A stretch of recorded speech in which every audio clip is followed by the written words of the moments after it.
semuanya, selamat datang di sesi bedah materi kita kali ini. Saya semangat banget buat nemenin kalian bahas sebuah topik yang nggak cuma krusial buat kantong ekonomi negara kita, tapi juga buat masa depan lingkungan hidup.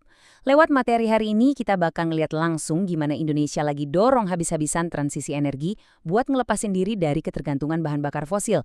Kita bakal bongkar 5 bahan bakar baru yang jadi mesin penggeraknya energi terbarukan di Indonesia.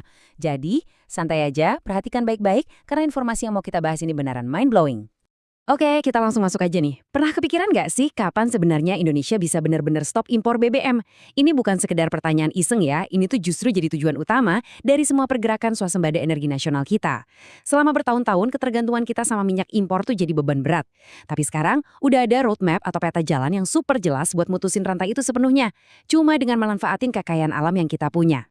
Nah, buat ngelihat arahnya kemana, kita bakal mendaki semacam tangga energi hari ini.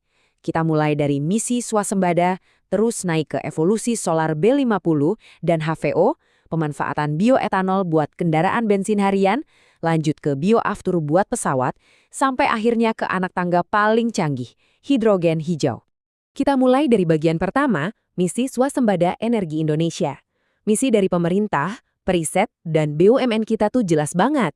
Kita mau mengganti bahan bakar fosil impor dengan bahan bakar baru terbarukan, alias BBT. Lanjut ke bagian kedua, evolusi solar lewat B50 dan HVO.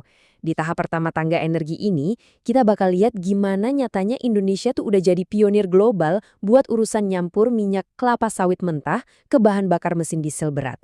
Coba deh kalian perhatikan visual ini. Di sini kelihatan jelas banget. B40 yang artinya 40% biodiesel dan 60% solar itu udah terbukti sukses dan resmi dipakai secara nasional. Nah sekarang bayangin yang B50, porsinya 50-50. Saat ini B50 lagi dites habis-habisan lewat uji ketahanan dinamis untuk mesin-mesin industri berat kayak di sektor pertambangan dan kereta api. Terus kapan nih B50 bakal resmi jalan serentak? Targetnya diproyeksikan buat Juli 2026.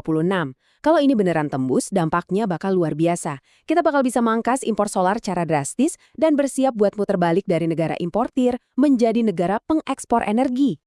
Nah, yang benar-benar menarik di sini tuh lompatan teknologinya. Kalau kalian lihat yang sebelah kiri, FAME atau biodiesel biasa itu kan masih butuh dicampur sama solar fosil. Tapi coba lihat yang di sebelah kanan. Ini masa depan kita. Green diesel atau HVO. Lewat proses hidrogenasi, yaitu mereaksikan minyak nabati sama gas hidrogen, hasil bahan bakar ini tuh 100% identik secara kimiawi sama solar minyak bumi. Bener-bener tanpa kompromi. Terus gimana kualitasnya? Green diesel ini punya CT number nyentuh 75+, jauh melampaui solar biasa.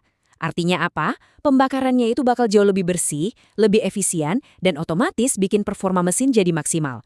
Dan yang paling bikin bangga, peneliti lokal kita lagi intensif ngembangin katalis supaya HVO ini bisa diproduksi massal di dalam negeri dengan jauh lebih efisien. Masuk ke bagian ketiga, bioetanol buat kendaraan bermesin bensin. Buat kalian yang sehari-hari bawa mobil penumpang atau motor, perhatikan baik-baik, karena evolusi bahan bakar buat kalian tuh lagi terjadi sekarang juga. Pernah kebayang nggak sih ngasih makan mobil kalian pakai gula atau singkong? Ya, secara harfiah itu yang lagi kita lakuin. Bioetanol ini diekstrak dari hasil panen lokal yang tinggi gula dan pati. Ada tebu, singkong, jagung, sampai tanaman kayak gambir dan sorghum. Intinya kita ngubah hasil pertanian kita sendiri jadi kalori buat ngidupin mesin kendaraan yang kita pakai tiap hari. Mari kita lihat gimana tahapan ini berjalan. Tahap 1 kan udah mulai tuh dengan adanya Pertamax Green E5. Sekarang, Indonesia lagi ngebut nyiapin rantai pasok tebu buat naik kelas ke tahap 2, nyampur sampai 20% etanol alias E20. Dan pastinya, target jangka panjang kita yang paling ambisius ada di tahap 3, yaitu tembus E100. Coba bayangin mobil melaju mulus cuma pakai bioetanol murni buatan lokal. Oke, kita naik lagi ke bagian keempat, menerbangkan pesawat dengan bioaftur. Dari aspal jalanan, kita pindah mengudara buat ngintip inisiatif Pertamina yang mastiin kita nggak ketinggalan tren penerbangan ramah lingkungan lewat Sustainable Aviation Fuel. Biar lebih jelas, kita bedah dulu bahan bakarnya. Pertamina SAF ini secara spesifik pakai campuran minyak inti sawit, atau istilah teknisnya tuh Refined Bleached Deodorized Palm Kernel Oil. Inovasi campuran ini emang diformulasikan khusus biar tetap kuat dan aman ngadepin suhu dingin dan tekanan ekstrim pas lagi terbang di ketinggian ribuan kaki.